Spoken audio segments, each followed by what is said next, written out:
Let's talk about Papadopoulos, because this might be the most interesting thing. With the Manafort stuff, I feel like they basically had played it out and they rolled him up. And I don't know to what extent Manafort has any involvement beyond his own sort of financial improprieties. It's unclear. But the Papadopoulos stuff, and like Manafort, maybe this is just a way for, to get Manafort to give up something on Trump. The Trump lawyers don't seem to think that Manafort has anything.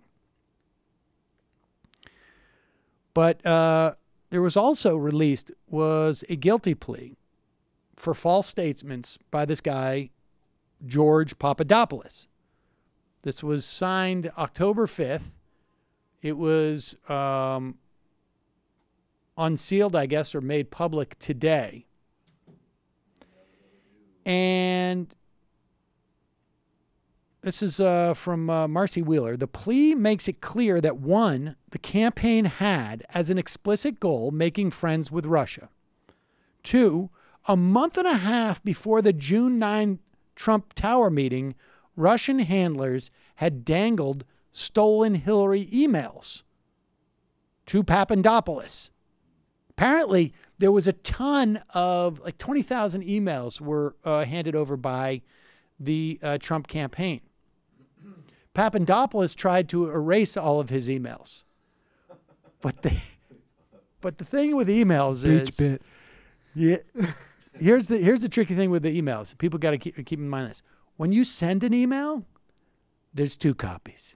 There's your sent one and the one that gets received. Gonna need a lot of bleach, Bit. How's it? It's like that scene. Brain bleach it all. We got to Zoolander it. Okay, Throw so the computers down. a month and a half before the June 9th Trump Tower meeting, Russian handlers had dangled the stolen emails. Papadopoulos has cooperated beyond what has been laid out in the guilty plea. He learned in early March that he'd be a policy advisor to the Trump campaign. Within weeks, a professor off a trip to Moscow started cultivating him and introduced him to a woman pretending to be Vladimir Putin's niece.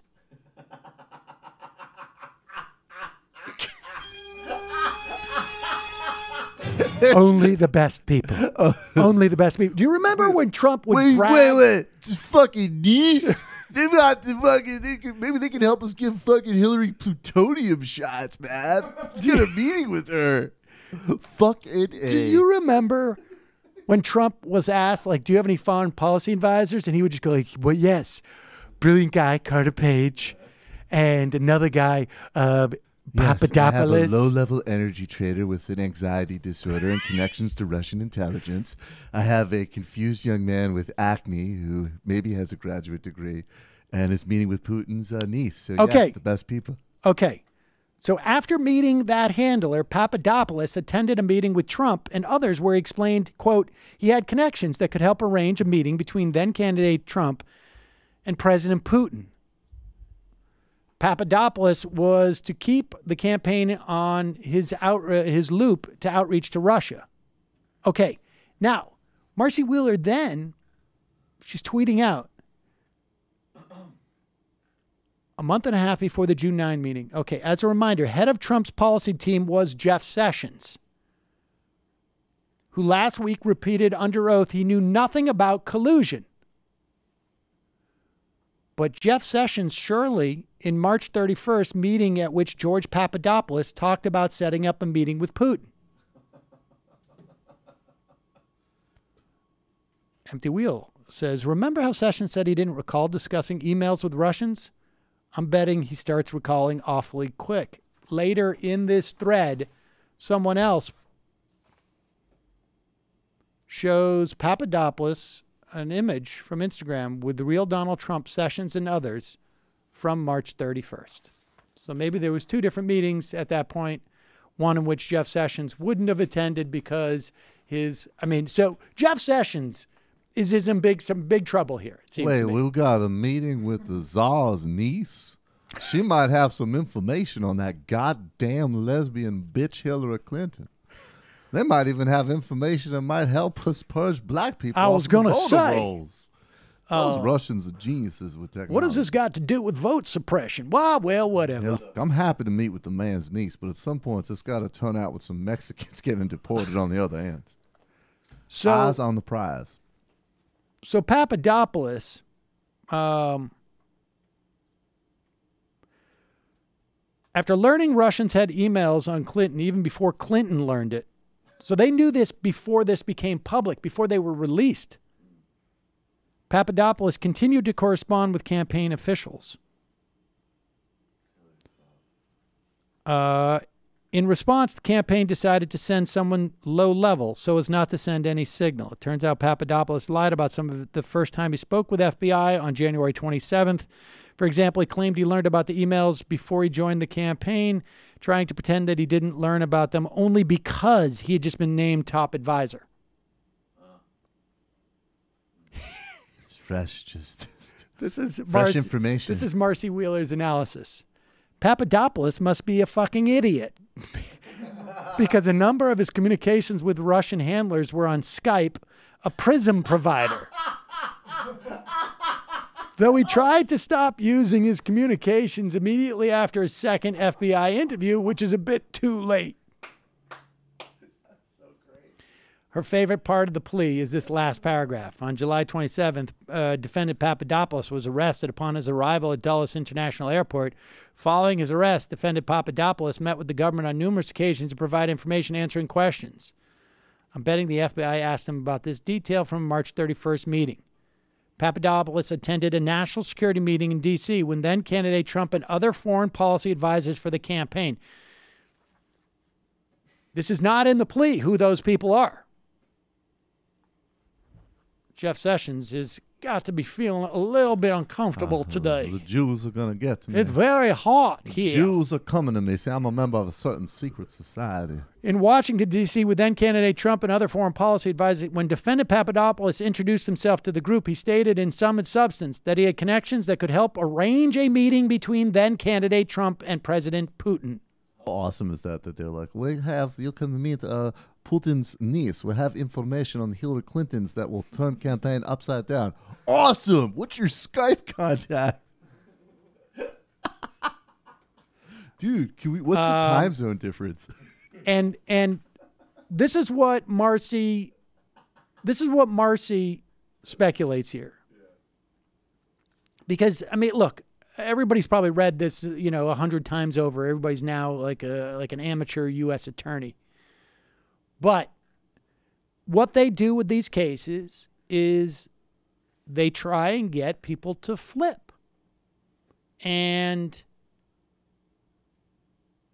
sometimes, one of the things that I've learned from like my woodworking lessons that I've taken over the years is that the way you build a nice piece of furniture is to build good jigs. It's basically you're building other tools. And at some level, what we're looking at here is really just the combination of Papadopoulos and Manafort and the inclusion that the campaign knew about the emails even before it was public suggests that they're just building a lever for something else. It was Hillary's fault.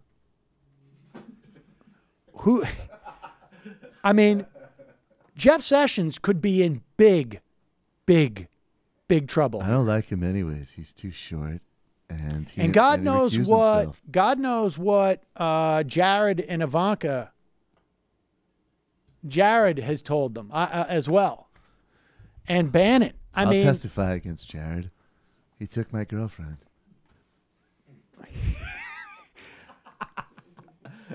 I can only manage to get one hand job a week from my own daughter. I hate that guy. Here's the thing. We don't know if they have interviewed Trump yet, right? Do we know? In a certain No. Do we know? Don't know. No. We don't know. Idea. And it could be very well that they haven't. But they certainly have interviewed everyone else.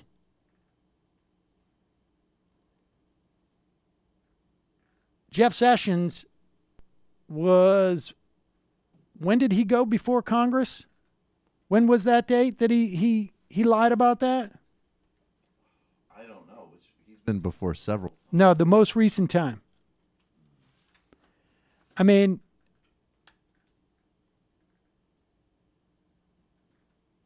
I suspect that So maybe around June 10th. no. Just he was in like a month ago. Jeff Sessions are going to have some real problems. I think. Oh, was it as recent as October 18th? Yeah, it could very well I'm be. not part of this facade. Yeah. And I'll tell you something. Usually when you get questions like that from senators, somebody suggested they ask that question. So you could be looking at like this. And look, the chances of finding some type of specific collusion, although I think like trying to get stolen emails from a foreign government, could be considered collusion. But the point is that all of these people have lied about it. There's no doubt about it, right? There's no doubt about it that they have lied. There was nobody who came to the FBI and said, yeah, we actively sought to get these emails from them and they approached us. Wait, you guys are saying there's more than one time zone in Russia? This fucking Skype call is going to be super hard to coordinate, but we definitely want the emails, man. There's going to be a couple of people, I think, who are going to be facing, at the very least, false, ask Martha Stewart what happens when you lie to an FBI agent about some of this stuff. And I should say, you don't get your own cable channel. That's not the way it. That's not the way it works. Like no, ghost parodies. not necessarily. Because that would be disturbing. Hi, folks. Sam Cedar here. We still need your help on our Patreon page. YouTube ads have come back, but not nearly as much as we had before. So if you can help us out, any little bit helps. Head over to our Patreon page right at this URL, and you'll help us keep helping you by making videos